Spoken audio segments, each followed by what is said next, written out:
இந்த கேஸை கரெக்டாக நம்ம பிடிக்கணும். நல்லா ஃபோக்கஸ் பண்ணுங்க.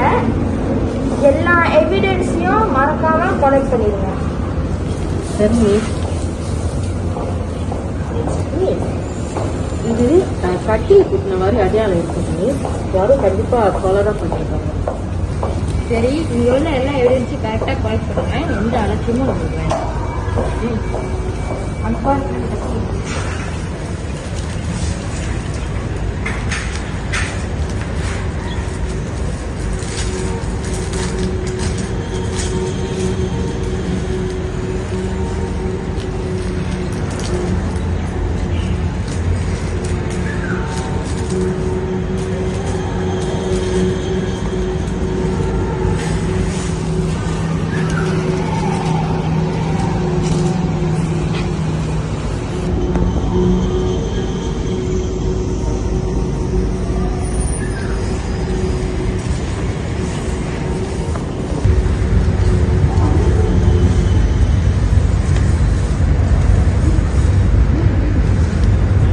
ஹலோ மித்ரா, உன் ஃபேமிலி எங்ககிட்ட தான் இருக்குது.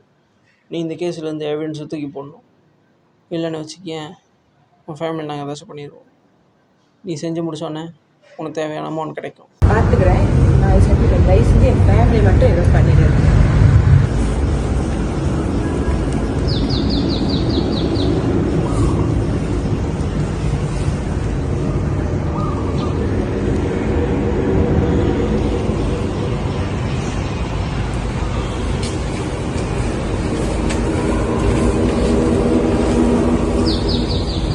நீ எங்க போன? இங்க என்ன நடந்துகிட்டு இருக்கு? நீ ஓகே தானே? ஓகே தான், எவிடன்ஸ் பண்ணுறேன். சரி, பரவாயில்ல, லெட்ஸ் கண்டினியூ.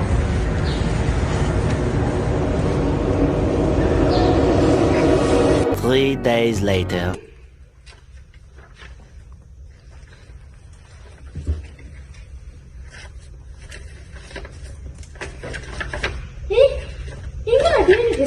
காணோம். கடைசியா யார் இது எல்லாத்தையும் அடுக்கி வச்சது? இது யாரோட பொறுப்பு? ஆமா மிஸ், காணுமா? நேற்று நான் கடைசியா செக் பண்ணும்போது எல்லாம் கம்ப்ளீட்டா இருந்துச்சு. இதுக்கு யார் பொறுப்பு? மித்ரா, நீ தானே கடைசியாக திடீர்னு இதை பார்த்தது? ஆமா, மேபி மிஸ் தெரியா இருக்கலாம். அது காண போறதுக்கு சான்ஸ் இல்ல. மித்ரா, விளையாடாத. எங்க டிஎன்ஏ டெஸ்ட் ரிசல்ட் இப்ப எனக்கு மெசேஜ் வந்து ஆகணும். மிஸ், நிஜமாவே டிஎன்ஏ டெஸ்ட் இல்லையா? எனக்கு ரொம்ப சந்தேகமா இருக்கு. இதுல எது தப்பு நடந்திருக்கு அப்படின்னு. கைஸ், ரைட்னா ரீட் பண்ணுங்க. ஐ திங்க் சோ நம்ம டீம்ல யாரோ பிரைவரி பண்ணிருக்காங்க அப்படின்னு எனக்கு தோணுது. மித்ரா, என்கிட்ட என்ன மறைக்கிறேன்னு இப்ப எனக்கு வந்து உண்மை தெரிஞ்சாகணும். எங்க அந்த டிஎன்ஏ டெஸ்டோட ரிசல்ட் எங்க? உண்மையை சொல்லு. சாரி மிஸ், தப்பு என்னன்னா அன்னைக்கு கிரைம் சீன் இருக்கிறப்ப எனக்கு ஒரு பிளாக்மெயில் கால் வந்துச்சு.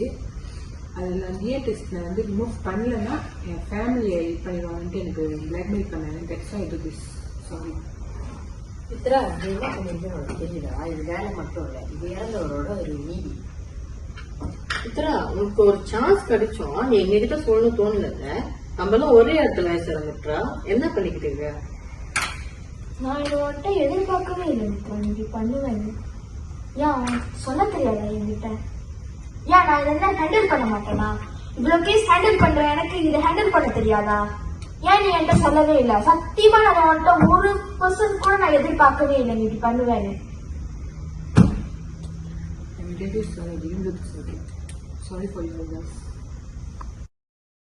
Abinhaya akhirnya membuat laporan kepada pihak atasan dan tindakan diambil terhadap Sharmit Tara. Pasukan belajar bahawa integriti tidak boleh dikompromi dan setiap kesalahan membawa akibat. Kisah ini mengingatkan bahawa dalam apa jua keadaan, integriti harus diutamakan. Rasuah bukan sahaja mencemarkan diri seseorang, tetapi juga menjejaskan keadilan dan kepercayaan dalam sistem.